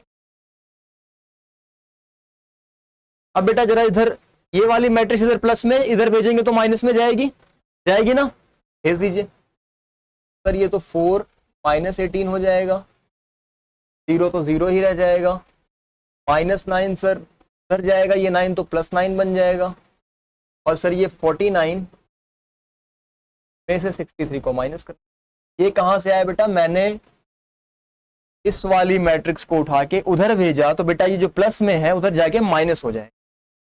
अब किसके बराबर है बच्चे, ये m 0 0 m के बराबर, ठीक बेटा। तो 4 -18 बताएंगे प्यारे बच्चे कितना आएगा, माइनस में 14। सर -9 + 9 कितना आ जाएगा, 0, इधर 0 है ही, 49 - 63 करेंगे बेटा कितना आएगा, माइनस में 40।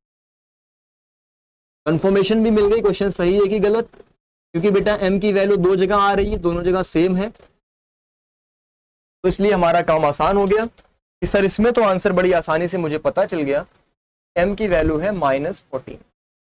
क्लियर, इस तरीके से आप क्वेश्चन को सॉल्व करते हैं तो आराम से बड़े आसानी से आप क्वेश्चन आपका हो भी जाता है, आपको कोई दिक्कत भी नहीं होती। क्लियर है सभी को, बोर तो नहीं हो रहे हैं ना, बोर हो रहे हैं बेटा थोड़ा सा पानी पीजिए, दिमाग को फ्रेश करिए, और थोड़ा सा रिकॉल कर लीजिए कि आपके एग्जाम की डेट कब से, एग्जैक्ट तो नहीं है ये, रफ रफ तो पता है ना कि दिसंबर या नवंबर के एंड से ज्यादातर स्कूलों में आपका प्री बोर्ड स्टार्ट हो जाएगा। कितना दिन बेटा, 1 महीने। नींद खुल रही है? अब आ जाओ फिर से, कुछ तो आसान है, क्वेश्चन तो बात कर लेंगे। थोड़ा सा डिफरेंट क्वेश्चन दे रहा, ये अच्छा क्वेश्चन। ये क्वेश्चन बेटा आपको दिया गया है, M is a matrix and I is the unit matrix of order 2 and 2। 2 into 2 का मतलब state the order of matrix M। वाह, आसान देखिए कैसे होता है, पूरा स्टेप से सिखा रहा हूं, एक एक स्टेप इसमें करवा रहा हूं बेटा। ऑर्डर ऑफ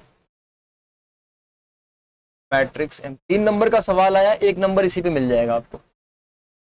मुझे बताएंगे ये दोनों मल्टीप्लीकेशन कब पॉसिबल था? सर मल्टीप्लीकेशन तो तब पॉसिबल होता, और ये बोल रहा है कि I एक यूनिट मैट्रिक्स है 2 into 2 का।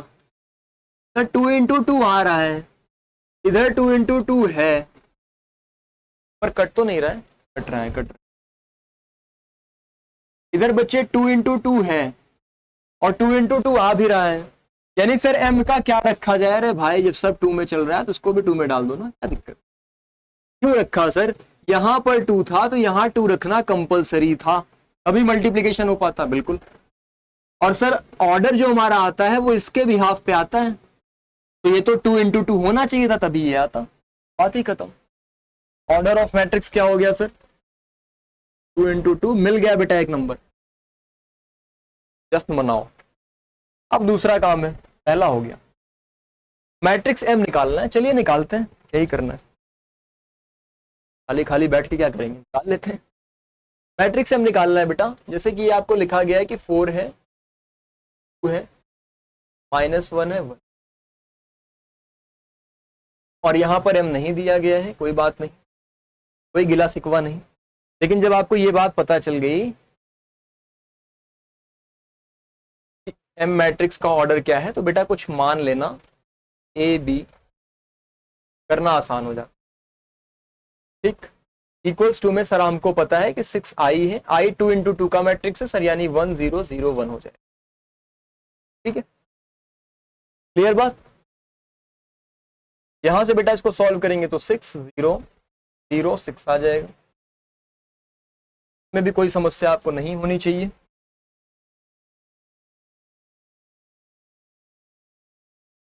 सर इसको मल्टीप्लाई करें, कर लो भैया, 4A, 2 का C से करोगे 2, और इधर से लिख 4 का A से करेंगे बेटा कितना आएगा 4A, प्लस 2 का C से करेंगे तो 2C, फिर बेटा 2 का B से हो जाएगा, 4 का B से हो जाएगा, क्योंकि आप क्या कर रहे हो, फर्स्ट रो को सेकेंड कॉलम से लेके चल रहे हो। 4 का ही हो जाएगा D से, 2 का D से, -1 का A से करेंगे बेटा -A आ जाएगा, 1 का C से करेंगे तो C आ, फिर -1 का B से करेंगे -B, और 1 का D से करेंगे बेटा। आसान है सर, आसान तो है, जो आसान नंबर दिखे वहीं से पहले शुरू कीजिएगा सॉल्व करना। इक्वेशन बनी है ना बेटा, ये मुझे -A + C दिख रहा है 0 के बराबर, -A + C, यानी कि सर मैं ये बोल सकता हूं कि C और A बराबर। वाह क्या बात है, एक काम तो हो गया सर, तो फर्स्ट मान दो। सर एक और इक्वेशन A और C का बनेगा, वो बन रहा है कि 4A + 2C = 6। बेटा यहां से तो पता चला ना A और C बराबर है, एक ही जगह अगर मैं C रख दूं तो सर ये बन जाएगा 4C + 2C = 6। 6C बेटा 6 के बराबर हो गया, C की वैल्यू 1। अगर बच्चे C की वैल्यू 1 के बराबर है तो A की वैल्यू भी 1 होगी, आपको पता है कि C और A बराबर। क्लियर बात, यहां पे लिख देना फ्रॉम फर्स्ट A = C, तो ये आ गया। फिर अब दूसरे पे आ जाओ बेटा, ये आसान दिख रहा है, -B + D, कर लो इसको, छोड़ो मत जब तक कि आपका क्लियर ना हो जाए। -B + D 6 आ गया बेटा, D की वैल्यू क्या हुई सर, ये तो 6 है यहाँ पर, बात नहीं, कौन सा रोक लेगा आपको आंसर लाने। तो दूसरा 4B + 2D वाला भी है, अच्छा ये दूसरा कर लो, 4b plus 2d is equals to 0। तो डी की वैल्यू तो हम निकाल चुके हैं, रख दे भैया। 4b प्लस 2, तो डी की वैल्यू क्या थी बेटा, 6 प्लस बी इक्वल्स टू 0। भाई साहब ये 4b आया, ये 2 6 12 आ गया, और ये 2b आ गया equals to 4b plus 2b कितना हो गया बेटा, 6b plus 12 is equals to 0। यहां से बताएंगे बेटा 6b की वैल्यू कितना आ जाएगी, माइनस में 12, और b की वैल्यू कितना आ जाएगी बेटा, माइनस में। जब b की वैल्यू माइनस में 2 आ गई तो आपको पता है d की वैल्यू बड़े आराम से निकल जाएगी। सर 6 प्लस b था, यानी कि 6 प्लस -2 करेंगे तो आपका आ जाएगा। क्लियर? सभी बच्चों को कॉन्सेप्ट क्लियर हुआ? सर a और 1 आ गया, b की वैल्यू हमारी है, कहाँ गया, ये -4 है, सॉरी b की वैल्यू -2 है, और d की वैल्यू सर -4। ठीक, क्लियर है? क्वेश्चंस हो रहे हैं फटाफट अब तो कोई दिक्कत वाली बात नहीं है ना? ऐसे तो सारे क्वेश्चन सब आसान ही है। एक लास्ट क्वेश्चन और करा देता हूं।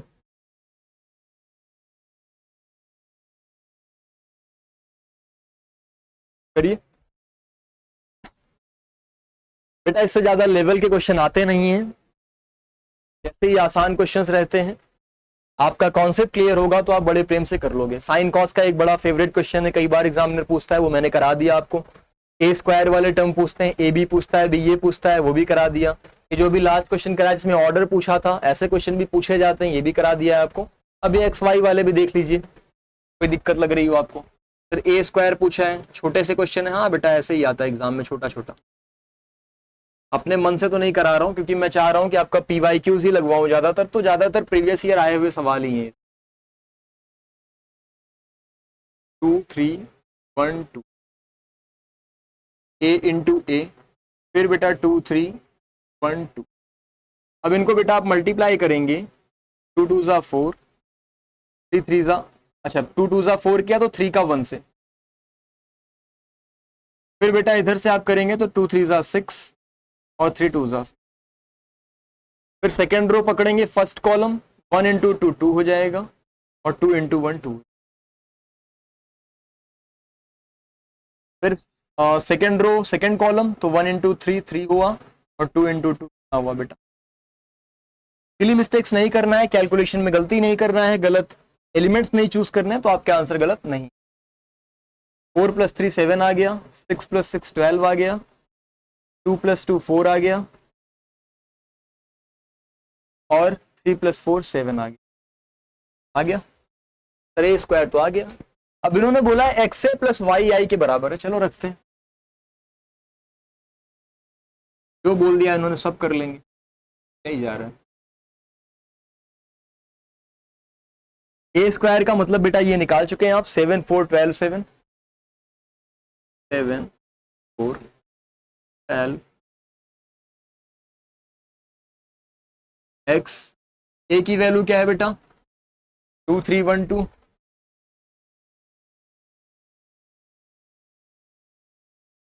वाई आई की वैल्यू क्या है, 1 0 0 1। अब तो समझ में आ गया था ना आई की वैल्यू क्या है। तो बेटा ये कर लो, एक्स को मल्टीप्लाई, तो 2x 3x हो जाएगा, x हो जाएगा, 2x हो जाएगा। ये बेटा y का 1 से करोगे तो y आ गया, 0 आ गया, ये भी 0 आ गया, और ये y आ गया। ठीक है, इसके बराबर चल रहा है बेटा ये 7 4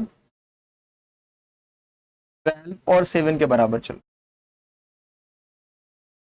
अब इधर से आप ऐड कर लीजिए बच्चे, 2x + y, 3x + 0 तो बेटा 3x आ जाएगा, x + 0 तो बेटा x आ जाएगा, और 2x + y यहाँ से। अच्छा 2x + y ऊपर नीचे दोनों में आ रहा है, यानी एलिमेंट्स भी सेम आना चाहिए, आ रहा है बेटा। तो आपको यहाँ से एक आइडिया मिलता है, कॉन्फिडेंस मिलता है, सर हम सही ट्रैक पे चल रहे हैं, हमारा आंसर करीब करीब आ चुका है। ठीक, तो 3x की वैल्यू 4 है, क्या दिक्कत? अच्छा अच्छा अच्छा, गलती कुछ दिख रही है, उल्टा लिख दिया है क्या मैंने?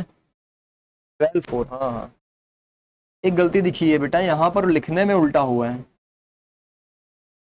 ये आप ध्यान से देखेंगे तो आपको 12 ऊपर लिखना था, मतलब मुझे लिखना था, ठीक। एक साथ part of human life, mistake होता है भाई। यही चीजें आपको एग्जाम में नहीं करनी है, छोटी छोटी सी गलतियां ऐसी होती हैं जो आपको एग्जाम में अवॉइड करनी है, ठीक है।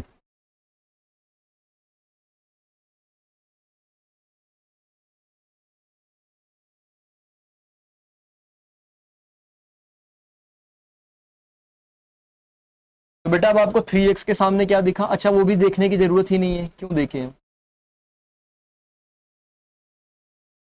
3x को क्यों देखे जब हमें x की वैल्यू डायरेक्ट दिख रही है, और x की वैल्यू तो 4 दिख रही है। अब सर 2x प्लस वाई की वैल्यू 7 है,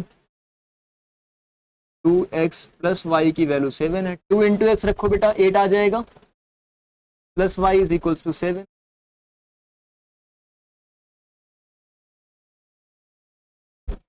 बेटा y इज इक्वल्स टू क्या हो जाएगा? 7 माइनस 8, क्या आ जाएगा बेटा? माइनस, y की वैल्यू भी आ गई। इजी है, आसान सवाल था, कोई कंफ्यूजन तो नहीं? ये आखिरी सवाल था। एक दो क्वेश्चन मैं आपको प्रैक्टिस के लिए दे देता हूं बेटा, ये क्वेश्चन जैसे आप प्रैक्टिस के लिए रख सकते हैं, टाइप का हम लोगों ने एक किया है, वैसे ही आप इसको कर लेंगे, स्क्रीनशॉट लेते जाइए जल्दी जल्दी से। और एक क्वेश्चन ये प्रैक्टिस के लिए कर सकते हैं बेटा आप, एक्स स्क्वायर माइनस 2x, थोड़ा सा मिसप्रिंट हुआ है शायद डेटा में, कुछ हो जाने दीजिए, ये कर लीजिए। Find A C plus B square minus 10c। A C का मतलब बेटा ये a और c का मल्टीप्लीकेशन कर लेंगे, फिर बी स्क्वायर निकाल लेंगे यहाँ से, और माइनस में 10c, 10 से मल्टीप्लाई करके c लिखें। इस टाइप का भी हम लोगों ने सीख लिया है, और तो फिर बचा बाकी सो, ये भी एक छोटा सा है, प्रैक्टिस के लिए रखना चाहे तो ए बी को। अच्छा ध्यान रखिएगा, ए बी और बी ए सेम बात नहीं होती मैट्रिक्स में, ये मत लिख दीजिएगा कि सर ए बी और बी ए सेम बात है, कभी कभी हो जाए अलग बात है, लेकिन ऐसा होता नहीं है, क्योंकि इसमें पहले ए लिखेंगे फिर बी लिखेंगे। देखो ए बी कैसे मिलेगा, -1 3 2 और 4, और बी कैसे मिलेगा 2 -3